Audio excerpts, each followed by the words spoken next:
On Tuesday, Americans stood in line that stretched around schools and churches in numbers this nation has never seen. It didn't matter who they were or where they came from, and what they looked like or what party they belonged to. They came out and cast their ballot because they believed that in this country, our destiny is not written for us, but by us. We should all take pride in the fact that we once again displayed for the world the power of our democracy and reaffirmed the great American ideal that this is a nation where anything is possible. This week, I spoke with President Bush, who graciously offered his full support and assistance in this period of transition. Michelle and I look forward to meeting with him and the First Lady on Monday to begin that process. This speaks to a fundamental recognition that here in America we can compete vigorously in elections and challenge each other's ideas, yet come together in service of a common purpose once the voting is done. And that is particularly important at a moment when we face the most serious challenges of our lifetime.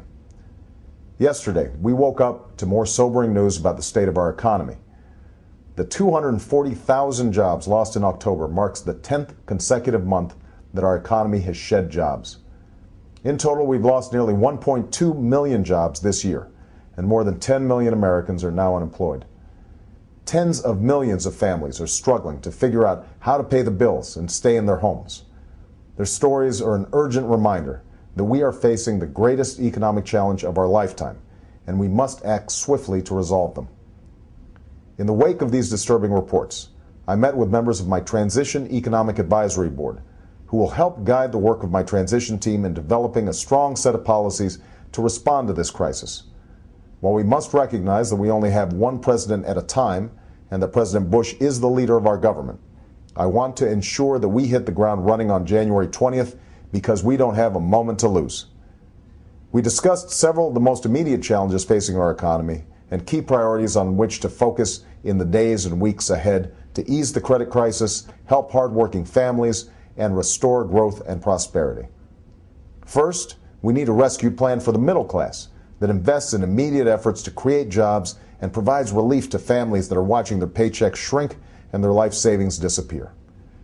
Then, we'll address the spreading impact of the financial crisis on other sectors of our economy and ensure that the rescue plan that passed Congress is working to stabilize financial markets while protecting taxpayers, helping homeowners, and not unduly rewarding the management of financial firms that are receiving government assistance. Finally, we will move forward with a set of policies that will grow our middle class and strengthen our economy in the long term. We can't afford to wait on moving forward on the key priorities that I identified during the campaign, including clean energy, healthcare, education, and tax relief for middle-class families. Let me close by saying I do not underestimate the enormity of the task that lies ahead.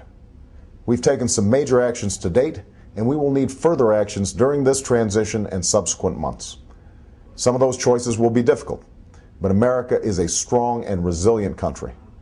I know that we will succeed if we put aside partisanship and work together as one nation, and that is what I intend to do.